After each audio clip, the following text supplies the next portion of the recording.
안녕하세요. 청하수입니다. 관우는 북벌을 위해 위나라 최강장수 조인이 버티고 있는 양양, 번성, 합쳐서 양번이라고 하죠. 거기로 올라갑니다. 지금 사서에 미방, 부사인에게 강릉 등을 맡기고 올라갔다 이렇게 되어 있는데 이 원정 거리가요. 대략 오늘날 차도로 가면 204, 5km 정도 나오는 그 정도 거리입니다. 이 양양과 번성 이 두 성은 붙어 있습니다. 근방지형이 강지류가 이런 식으로 이어져 있어요. 이 강 사이를 끼고 이렇게 마주보고 붙어서 지어져 있거든요. 난공불락이라고 불렸던 이유가 이게 상당히 절묘한 건설이기 때문이죠. 공격하는 입장에선 엄청나게 까다롭습니다. 당연히 성이 하나보다 두 개니까 그것도 힘들죠. 두 번 함락시켜야 하니까 그건 뭐 당연한 얘기인데 그것 말고도 성이 기본적으로 제일 두려운 게 뭡니까? 포위당해서 음식이 고갈되는 게 가장 두려운 것이죠. 그렇기 때문에 성이 물을 끼고 있으면 상당히 좋습니다. 이렇게 강 건너 트윈 성으로 되어 있으면 한쪽 성을 포위하고 감싸는 게 의미가 없어요. 얘를 이렇게 육지로 둘러싸 봐야 이 한쪽 성은 다른 쪽 성한테 물자 등을 지원해 줄 수 있게 되는 거잖아요. 그 위쪽 성이 물자를 밖에서 가져와서 이렇게 물 건너 공급을 해준다던가. 그래서 어쩔 수 없이 이런 형태는 둘 다 포위해서 공격을 해야 할 필요성이 커지는 건데, 근데 이렇게 둘 다 감싼다고만 해결이 되냐? 전혀 그렇지 않죠. 강이 있잖아요, 강.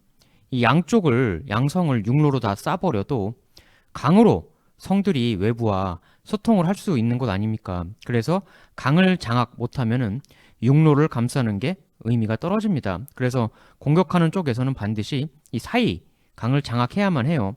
압도적인 수군으로. 이 두 성이 물로 연결되는 걸 꼭 차단해야 한다.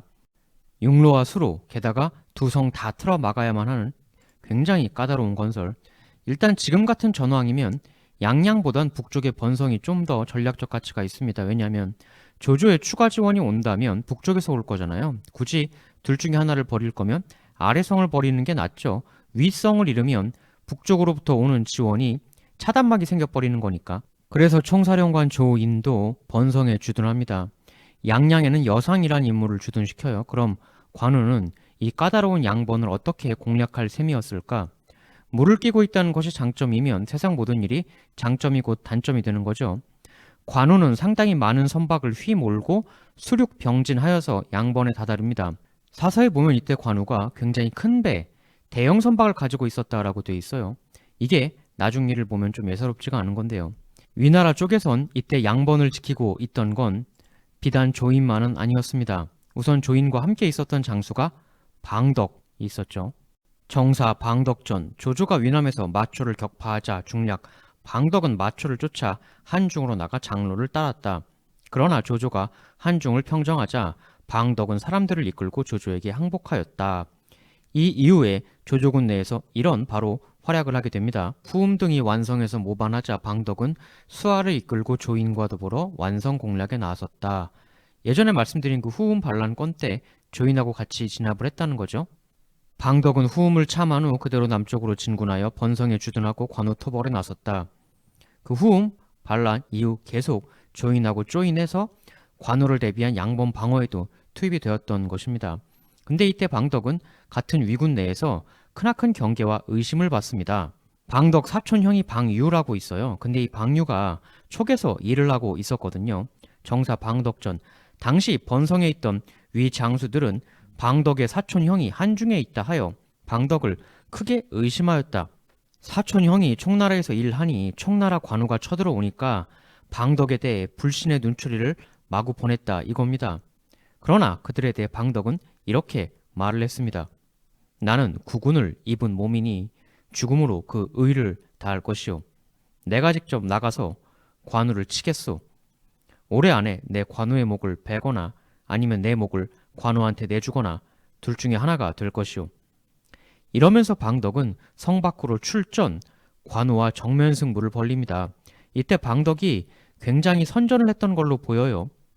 방덕전, 방덕이 나서 관우와 직접 교전을 하였는데 방덕은 항상 하얀 백마를 타고 다니며 휘젓고 다녔다. 이에 관우군 병사들이 방덕을 백마장군이라고 부르며 크게 두려워하였다. 심지어는 이런 기록도 있습니다. 교전하던 방덕은 급기야 관우를 노리고 직접 관우에게 화살을 날렸다. 그 화살은 관우의 이마에 적중했다. 방덕이 직접 쏜 화살이 관우 이마에 맞았다는 거예요. 다만 아마도 이 부상이 그렇게 컸던 것 같지는 않습니다. 원래 관우가 웬만한 부상에는 끄떡하는 사람도 아니지만 정사 관우전에 보면 관우가 이 북벌을 나서기 직전에 보여지는 기록이 그 전설의 장면이 나오거든요. 관우의 전설적 외과 수술. 이게 소설이 아니라 실제 사서에 나온 일입니다. 정사 관우전. 일찍이 관우는 화살에 맞아 왼팔을 관통당한 일이 있었다. 그 뒤 비록 상처는 아물었으나 흐리며 비가 오는 날이면 늘 뼈가 아파왔다. 이 증상을 묻자 의원은 이렇게 답했다. 의원, 이 증상은 맞으셨던 화살촉에 독이 묻어 있었던 증상입니다. 화살촉 독이 뼈까지 스며들어간 것입니다. 이를 치료하려면 응당 팔을 갈라 상처를 내고 뼈를 직접 깎아 독을 제거해야만 합니다. 그렇게 해야 이 통증이 사라질 것입니다. 관우는 그 말을 듣더니 곧장 자신의 팔을 의원에게 내밀었다.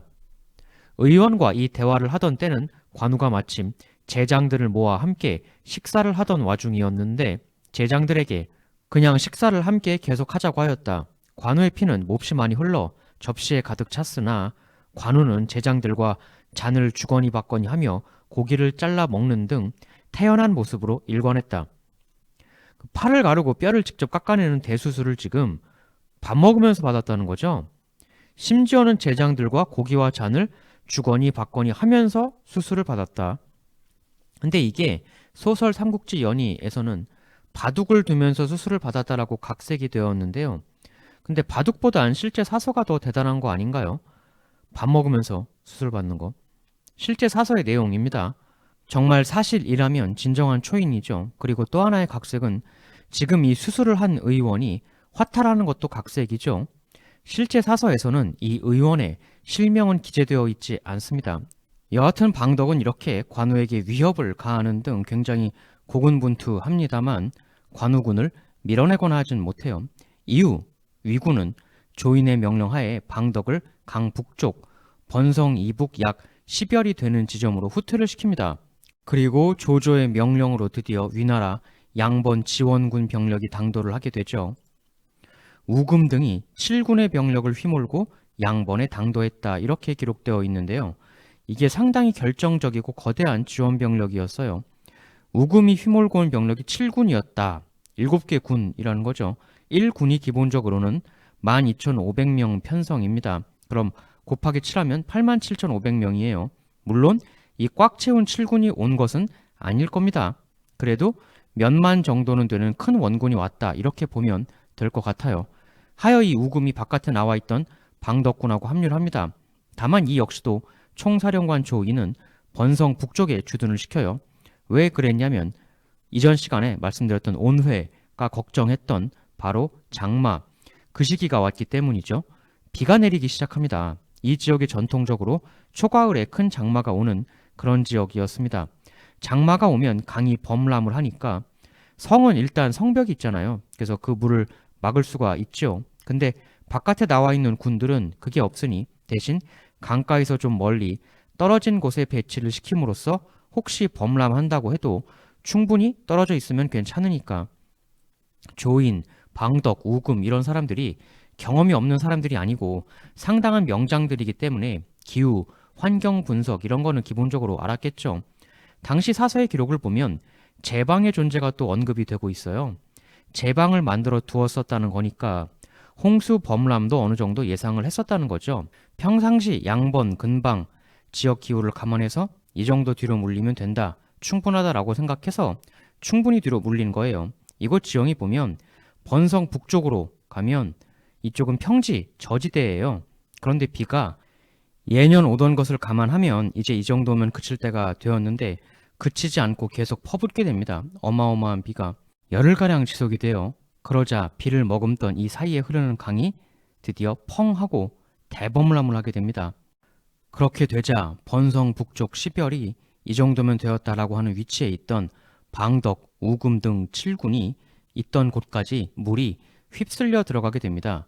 그나마 성은 성벽이 방파제 역할을 해줬지만 이쪽 저지대는 엄청난 범람에 그대로 다 휩쓸려 버리게 돼요. 우금과 방덕의 병력들이 모조리 물에 잠겨버리게 됩니다. 정사, 우금전, 그해 가을 큰 장맛비가 계속 내려 한수가 범람하자 평지에 물이 차올라 그 물 깊이가 수장이나 되었다. 한 장이 10척이거든요. 이 당시 한 척이 약 23cm, 그러면은 한 장은 약 2.3m, 수장이었다고 하니까 세 장만 되어도 거의 7m 아닙니까? 그러니까 이 거대한 7군 위나라 병력이 있던 곳이 물이 거의 10m 가까이 차오르는 대난리가 벌어지게 되었다는 거죠. 우금전, 그렇게 거대한 범람으로 우금 등의 위군 병력 7군이 모조리 물에 잠겼다. 이 범람으로 어마어마한 대사상자가 발생을 합니다. 이게 바로 그 유명한 7군 수몰이에요.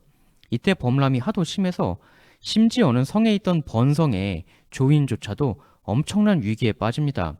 정사, 조인전, 한수가 범람하자 우금 등 7군이 모조리 물에 잠겼고 조인은 인마 수천으로 겨우 성을 지켰는데 번성조차도 성벽이 물에 안 잠기고 남은 부분이 수판에 불과할 정도였다. 한 판은 2척, 그러니까 50cm가 좀 안 되는 건데요. 몇 판만 남았다고 하니까 끼케야 한 2m? 그 정도만 남기고 성벽이 죄다 물에 잠겼다는 거죠. 여차하면 성벽 넘어서 번성 내부까지도 물에 잠길 수 있었던 엄청난 대홍수였던 것이죠. 성벽 밖 지휘관이었던 우금 방덕은 천신만고 끝에 제방 위로 대피합니다.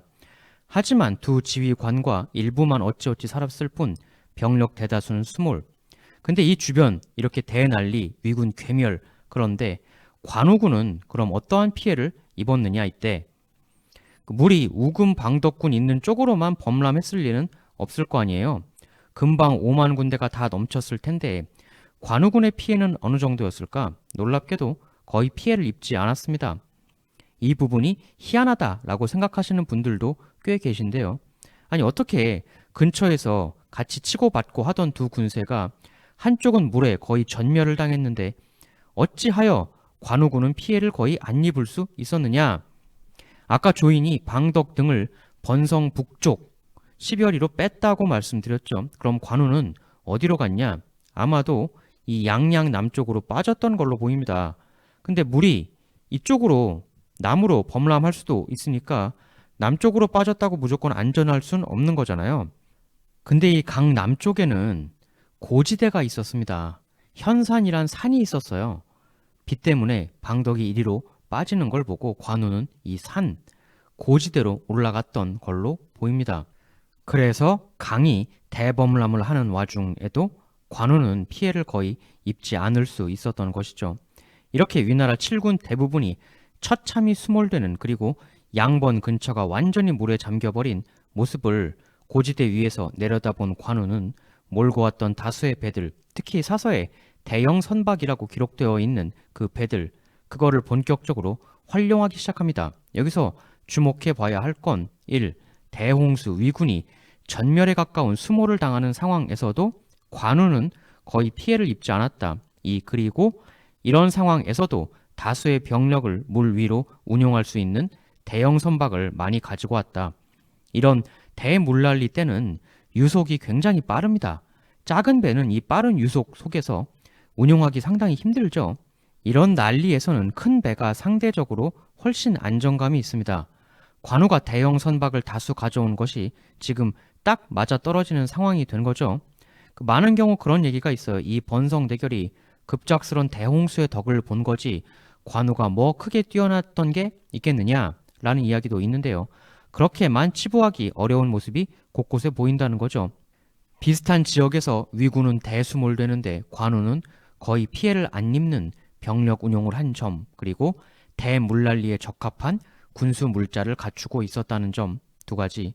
물론 관우가 무슨 무당처럼 정확한 일기예보를 했다, 여기 원래 살던 위군도 예측 못한 정확한 강수량 예측을 했다, 이거는 어려웠겠지만 최소한 플랜 B로 상당한 홍수도 대비를 하고 그에 맞는 군수 준비를 해가지고 병력 배치 플랜 등 맞춤 전략을 짜가지고 양번 대결에 임했던 것이 아니냐. 실제로 지난 시간 온 회도 대장마의 위험성을 언급했죠. 장마를 통한 공략이 위험할 수 있다. 이걸 위나라에도 미리 예단한 사람이 있었다는 건데 온회가 예상했으면 당연히 관우도 예상할 수 있는 거고, 대장마가 온다면 이렇게 이렇게 딱딱한다. 힘의 관우라고는 하지만 실상은 준비성의 관우, 경험의 관우가 아니었느냐. 관우는 이제 그 예의 대형 선박에 다수의 병력을 싣고 비참하게 물에 휩쓸려가는 적군에 대한 대대적인 본격적 공격에 나서게 됩니다. 이후 이어지는 이야기 다음 편에서 계속 이어나가도록 하겠습니다. 대단히 감사합니다.